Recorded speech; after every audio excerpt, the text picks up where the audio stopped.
Hi, my name is Craig DeBono, and I decided to do my research on horse racing with the focus on the doping of racehorses. Doping racehorses is a major controversy in the sport of horse racing. Racing boards and select veterinarians are doing their best to prevent it, while trainers are doing whatever necessary to win. This practice is detrimental not only to the health of the horses, but to the industry itself. Now, doping is defined in an article in the U.S. National Library of Health by Terrestrial Prax as the illegal application of any substance except normal diet that might modify the natural and present capacities of the horse at the time of the race. This can refer to illegal drugs as steroids, as well as legal medications. Basically, anything that alters the horse's body that normally wouldn't be there is considered doping. I'd like to point out first that this is a very unique situation.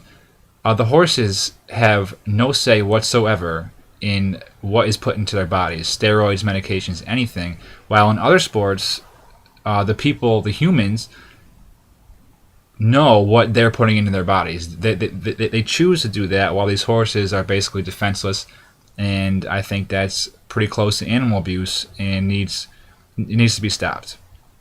There was an article by Susan Finkelstein called Scoping Out Doping, where two respected veterinarians, Dr. Soma and Dr. Ubo, describe the harmful effects that the steroids have on the horses, and they're actually very similar to the effects they have on humans. Behavioral changes can occur, and horses can also experience roid rage, as it happens sometimes in humans as well. America is way behind on the banning of steroids. In that same article, she notes that Europe and Asia have banned steroids for decades, while only 5 years ago, Pennsylvania was the first state to completely ban steroids, which is astonishing considering the rest of the world has done it for decades, and it took us this long to stop this practice. Doing more research, I discovered that some legal medications that actually benefit the horse in the short term are hurting the horse in the long term.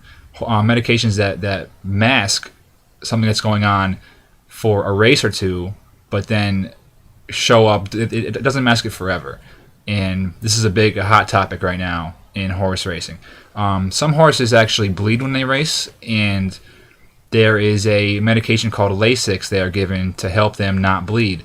This was in a New York Times article by Sid Gustafsson. This is also banned totally around the world, except for the United States and Canada, given this medication for horses to prevent bleeding. He shows data that the data from non-Lasix, non-race day medication jurisdictions, such as Europe and Asia, indicates clean running horses sustain significantly fewer breakdowns than horses running on Lasix in America. That statistic right there, to me, something needs to be done here to prevent fewer breakdowns like they have in the rest of the world. There's actually an international summit held by representatives from all over the world to discuss this very issue. And it was an article written by Mike Kane, and he talked about how some American veterinarians argue for the use of these medications because the horses couldn't run without them, while other veterinarians quickly counteract that argument with, well, maybe these horses shouldn't run.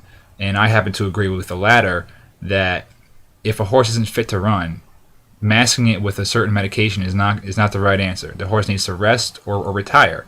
But unfortunately, we live in a time where making a quick dollar is more important than the health of a horse, and that needs to be changed as well.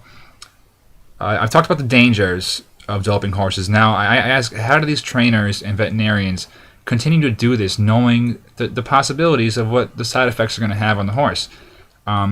One answer is the penalties and fines are so low that these trainers have no problem paying them off or serving brief suspensions. They have no issue with that, and it's not affecting them whatsoever. Jane Allen wrote on her Horse Run website that there are 38 different racing jurisdictions in 38 states, and if a trainer gets suspended in one state, he can still go race in another. So this is giving no incentive for trainers to stop doing what they're doing. That needs to be changed as well. I can't think also to help or think about the veterinarians, the ones who are supposed to be helping this horse, and they're the ones physically administering these drugs and knowing what's going to happen to them, but are still doing it anyway. And what I came up with of why they are still doing this is because if they don't do it, somebody else will, and they'll be fired. And I think that's terrible. And these veterinarians need to come out and speak up and get this changed. There is hope, though.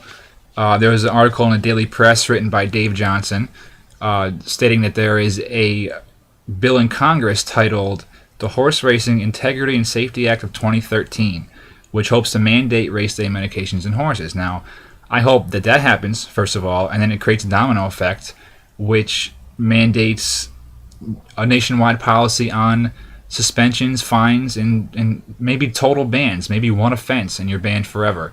That would put some fear into some trainers to stop injecting these horses with steroids. I also hope that more trainers and veterinarians just come out and just speak about the dangers to the public, and maybe the public will speak with their wallets and with their attendance at the tracks around the country, and the trainers will realize that people don't want to come watch some horses who have steroids and some who don't. I mean, that's not true to the sport, and I hope that one day there will be a clean horse racing industry, and I think that with the bill in Congress it's going in the right direction. All right, guys, thank you very much. Have a good summer.